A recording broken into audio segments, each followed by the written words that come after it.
तो last episode में हमने देखा था कि एलेक्स ने होली पोल में आकर होली लोटस को ढूंढ लिया था, जिसके बाद वो होली लोटस के नेक्टर की मदद से गोल्डन फ्रूट को एब्जॉर्ब कर रहा था। पर एलेक्स को इसमें बहुत दर्द हो रहा था। साथ ही ये सब आवाजें सुनकर सेकंड बॉडी उसके पास आ जाती है, लेकिन उसे लगता है कि ये कोई ठरकी है, जिसकी वजह से वो उस पर हमला करने लगती है। तो एलेक्स उससे बचने लगा था।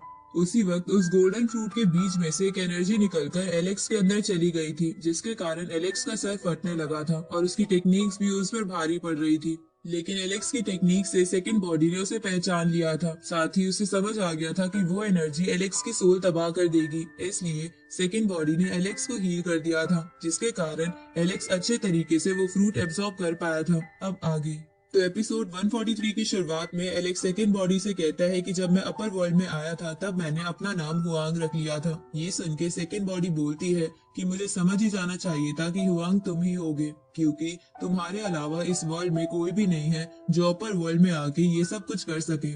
इस पे एलेक्स कहता है कि फिलहाल तो मैं हुआंग हूँ, लेकिन जल्द ही मैं अपनी एलेक्स वाली आइडेंटिटी सबके सामने ले आऊंगा। लेकिन मैं ये जानना चाहता हूँ कि तुमने अपनी आइडेंटिटी क्यों चेंज कर रखी है और तुम यहाँ तियानजियान एकेडमी में क्यों छुपी हुई हो। ये सुन के सेकंड बॉडी कहती है कि मैं कमजोर होने की वजह से जेसिका से फाइट नहीं कर सकती, इसलिए मेरे पास यहाँ छुप के रहना ही इकलौता रास्ता बचा था। जिस पे एलेक्स कहता है कि लगता है हम दोनों की परेशानी एक जैसी है, जिसकी वजह से हम लोगों के सामने नहीं आ सकते और शायद यही हमारी किस्मत में लिखा था। ये सुन के सेकंड बॉडी कहती है कि तुम पहले से ज्यादा सीरियस हो गए हो, साथ ही तुम्हारी हीरो वाली पर्सनालिटी भी बढ़ गई है, नहीं तो तुम पहले बस शरारती थे और चीजों पर ध्यान नहीं देते थे। इस पे एलेक्स कहता है कि हीरो तो मैं हूँ ही, इस पे कहने वाली कोई बात नहीं है। इसके बाद सेकंड बॉडी एलेक्स से कहती है कि हम दोनों ने ही बुरा वक्त देखा है, इसलिए पता नहीं अब हम वापस कब इस वर्ल्ड को अपनी असली आइडेंटिटी दिखा पाएंगे।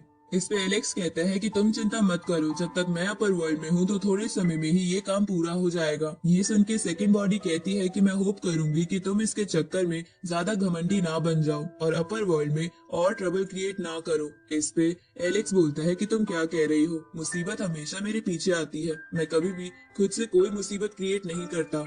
ये सुन के सेकंड बॉडी बोलती है कि कभी कभी मुझे लगता है कि मैं तुम्हें पहचानती नहीं और मुझे ये भी समझ नहीं आता कि तुम सच कह रहे हो या झूठ। इस पे एलेक्स बोलता है कि तुम बहुत ज्यादा सोच रही हो, हम जल्दी ही अपनी आइडेंटिटी इस वर्ल्ड के सामने ले आएंगे। इस पे सेकंड बॉडी बोलती है कि तुम्हारे अपर वर्ल्ड के एक्सपीरियंस से तो लगता है कि तुम्हारी आइडेंटिटी जल्द ही सबके सामने आ जाएगी, जिसके बाद सेलेस्टियल क्लैन तुम्हारे पीछे लग जाएगा। ये सुन के एलेक्स कहता है कि मैं भी अपनी आइडेंटिटी ज्यादा देर तक नहीं छुपाने वाला। एक बार मैं 3000 जीनियस बैटल जीत जाऊं तो मैं सबको अपने बारे में बता दूंगा कि मैं कौन हूँ और मेरी ताकत क्या है।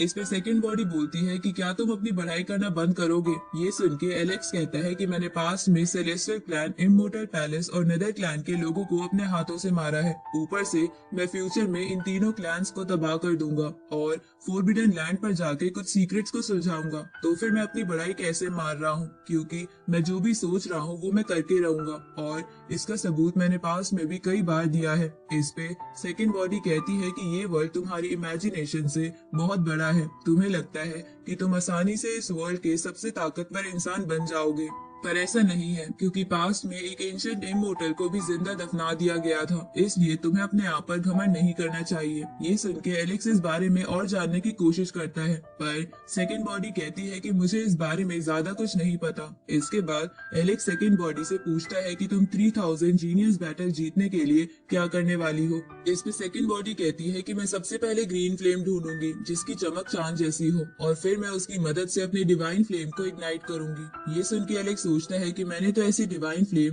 पहले भी उस कॉफिन के पास देखी थी, और अब एलेक्स सेकंड बॉडी को इस बारे में बता देता है कि उसने ये फ्लेम पहले देखी हुई है, पर उसे पता नहीं कि वो वही फ्लेम है या कोई और। इस पे सेकंड बॉडी बोलती है कि वो ग्रीन मून फ्लेम ही होगी जो एंशिएंट एरा में ट्रू इमोर्टल की डेथ से बनी थी। इसके बाद सेकंड बॉडी एलेक्स से उस फ्लेम की लोकेशन पूछती है, लेकिन तभी वहाँ तियानजियान एकेडमी की कुछ स्टूडेंट्स आने लगती है, क्योंकि उन्हें पूल से बहुत आवाजें आ रही थी। तो उन स्टूडेंट्स की आवाज सुन के एलेक्स सेकंड बॉडी के पास जाके उसके कान में कहता है कि मैं तुम्हें थोड़े दिनों बाद उस फ्लेम के पास ले चलूंगा। अब ये बोल के वो वहाँ से चला जाता है, क्योंकि आज पूल सिर्फ लड़कियों के लिए ओपन था, इसलिए अगर वो स्टूडेंट एलेक्स को देख लेती तो प्रॉब्लम हो सकती थी।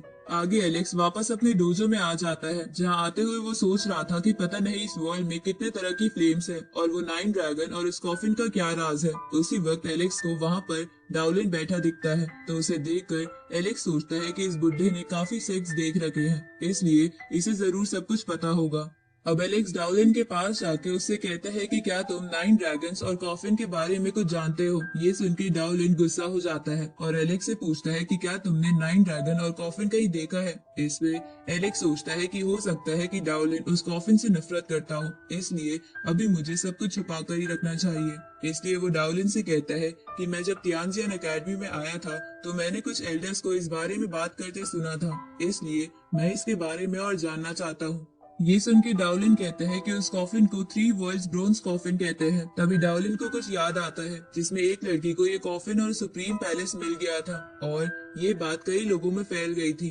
अब ये सब डाउलिन एलेक्स को बता के उससे कहता है कि मुझे इससे ज्यादा उस चीज के बारे में कुछ नहीं पता, पर मैं ये जानता हूँ कि वो चीज बहुत ही स्कैरी और मिस्टीरियस है और उसका रिलेशन एंशिएंट इमोर्टल से है। इसके बाद डाउलिन एलेक्स से कहता है कि मेरे सेक्ट में एक पावरफुल ओल्ड मैन हुआ करता था जो उसे कई सालों से ढूंढ रहा था, पर जब वो उसे मिला तो कुछ लोगों ने उस पर अटैक कर दिया था, जिसकी वजह से उसका कल्टीवेशन डैमेज हो गया और वो मारा गया, लेकिन उसने मरते समय बाकी सबको भी मार दिया था।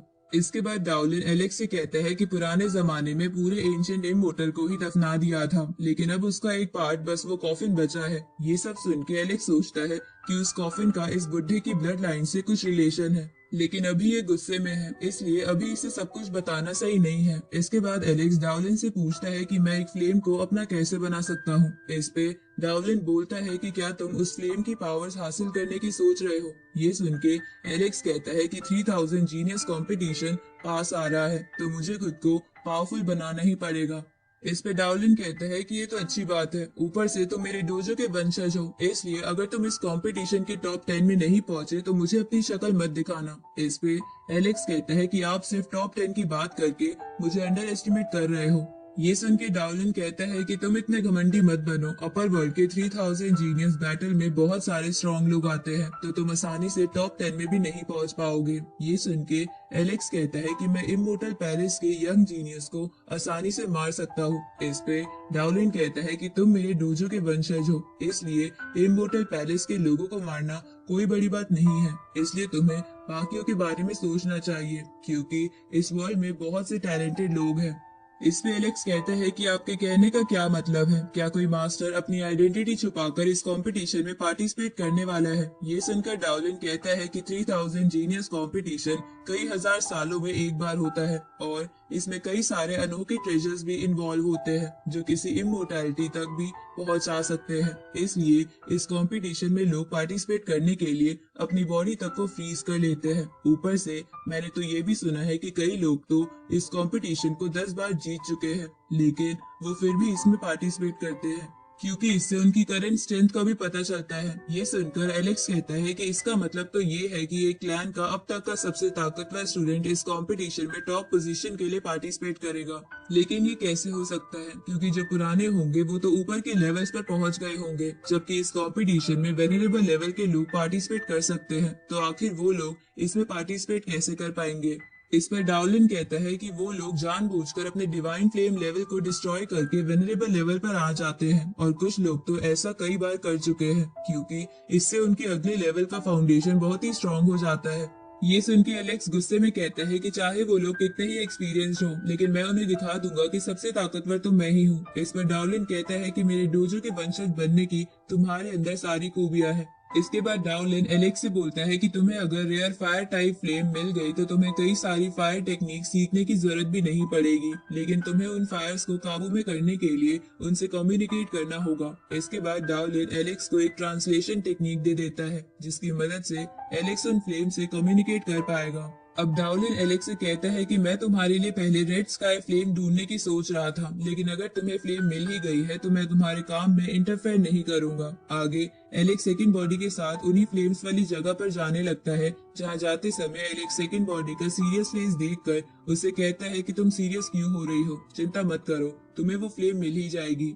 अब वो दोनों उसी पहाड़ी पर आ जाते हैं जिसके बहुत नीचे वो फ्लेम्स एलेक्स ने पिछली बार देखी थी। तो वहां पहुंचने के बाद सेकंड बॉडी कहती है कि मुझे नहीं पता था कि यहाँ कोई ऐसी जगह भी है, क्योंकि मुझे तो लगता था कि लैंड ऑफ फायर बस 7 कलर्ड गोल्ड के लिए फेमस है और यहाँ बस वही मिलता है। इसके बाद वो दोनों पहाड़ी से नीचे आकर उस पैलेस के पास आ जाते हैं, जहाँ उस पैलेस को देखकर सेकंड बॉडी कहती है कि ये पैलेस बहुत पुराना है, जरूर इस पैलेस में बहुत बड़े बड़े लोग रहते होंगे। इसके बाद एलेक्स सेकंड बॉडी से बोलता है कि पिछली बार मैंने उस फ्लेम को यही देखा था, पर पता नहीं इस बार हमें वो फ्लेम मिलेगी कि नहीं। उसी वक्त एलेक्स आसमान की तरफ देखता है, जहां उसे आसमान का कलर थोड़ा अजीब लगता है। तभी आसमान के बादल हट जाते हैं और एलेक्स वहां पर वो ग्रीन फ्लेम देखता है, जिसे देखकर सेकंड बॉडी कहती है कि ये तो ग्रीन मून फ्लेम ही है। तभी वो ग्रीन फ्लेम उन दोनों के ऊपर अटैक करके उनके कपड़े जला देती है, तो वो दोनों शर्माते हुए फिर से दूसरे कपड़े पहन लेते हैं।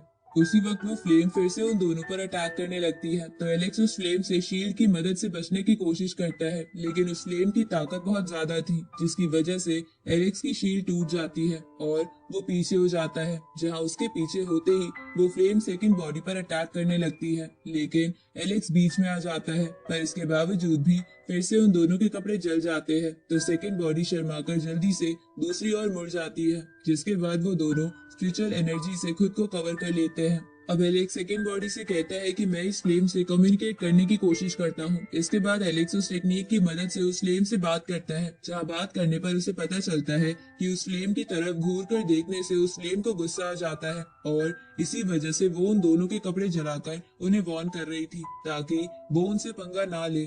अब एलेक्स सेकंड बॉडी से कहता है कि फिलहाल तुम्हें खुद ही पता लगाना होगा कि ये फ्लेम कैसे तुम्हारे काबू में आएगी। ये सुनकर सेकंड बॉडी कहती है कि ये ट्रांसलेशन टेक्निक मुझे भी आती है, इसलिए मैं ही इससे डायरेक्टली बात करके देखती हूँ। अब उस फ्लेम से बात करने पर सेकंड बॉडी को पता चलता है कि वो फ्लेम उसकी बात मानने के लिए तैयार है, इसलिए वो एलेक्स से कहती है कि मैं इसे काबू करने की कोशिश करती हूँ, तुम मुझे इस बीच प्रोटेक्ट करना। इसके बाद सेकंड बॉडी उस फ्लेम को काबू करते हुए उसे एब्जॉर्ब करने की कोशिश करने लगती है, जहाँ इसमें एलेक्स भी उसकी मदद कर रहा था। साथ ही एलेक्स ये भी सोच रहा था कि इस फ्लेम की मदद से इससे ताकतवर फ्लेम को भी काबू किया जा सकता है। उसी वक्त उस फ्लेम की पावर से सेकंड बॉडी का शरीर जलने लगता है और उसमें दरारें बनने लगती है, जिसे देखकर एलेक्स सेकंड बॉडी की चिंता करने लगता है। अब इसी के साथ ये पार्ट यही खत्म होता है।